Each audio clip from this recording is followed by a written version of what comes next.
హిందూ బంధువులందరికీ జై శ్రీరామ్. ఒక్కసారి ఈ వీడియో చూడండి. చూస్తున్నారు కదండి, ఇది ఎక్కడో పాకిస్తాన్లోనో లేదంటే బంగ్లాదేశ్లోనో జరగట్లేదు, మన ఆంధ్రప్రదేశ్లో కడపలోనే జరుగుతుంది. అసలు ఈ గొడవకు కారణం ఏంటంటే, అక్కడ 11వ తారీఖు హనుమాన్ జయంతి పురస్కరించుకొని విగ్రహ ప్రతిష్ట ఉంది. దానికి కారణంగా అక్కడ ఫ్లెక్సీలు, ఆ తర్వాత అక్కడున్న సర్కిల్కి హనుమాన్ సర్కిల్ అని పేరు పెట్టాలనేసి ప్రయత్నించారు.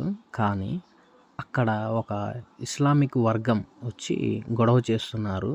దాంట్లో భాగంగా అక్కడ టిప్పు సుల్తాన్ విగ్రహాన్ని ప్రతిష్ఠించి టిప్పు సుల్తాన్ సర్కిల్గానే కొనసాగించాలనేసి వాళ్ళు రాళ్ళు రువ్వుతూ గొడవలు పడుతున్నారు.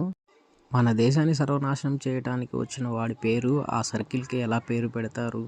అది తీసేయమని అడిగితే గొడవ పడతారా? అబ్దుల్ కలాం పేరు పెట్టుకోండి.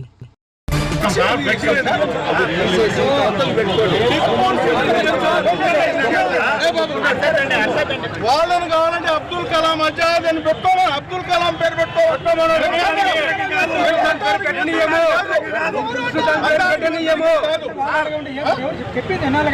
ఎవరు సార్ ఎప్పుడు హిందువులైనా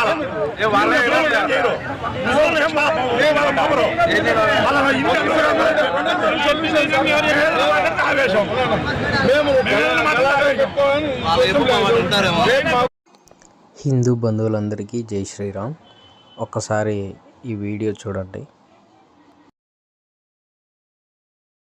చూస్తున్నారు కదండి, ఇది ఎక్కడో పాకిస్తాన్లోనో లేదంటే బంగ్లాదేశ్లోనో జరగట్లేదు, మన ఆంధ్రప్రదేశ్లో కడపలోనే జరుగుతుంది.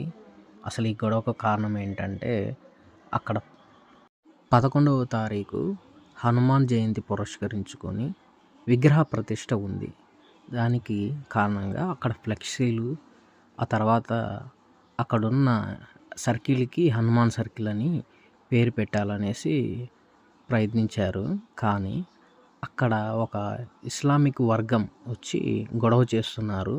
దాంట్లో భాగంగా అక్కడ టిప్పు సుల్తాన్ విగ్రహాన్ని ప్రతిష్ఠించి టిప్పు సుల్తాన్ సర్కిల్గానే కొనసాగించాలనేసి వాళ్ళు రాళ్ళు రువ్వుతూ గొడవలు పడుతున్నారు.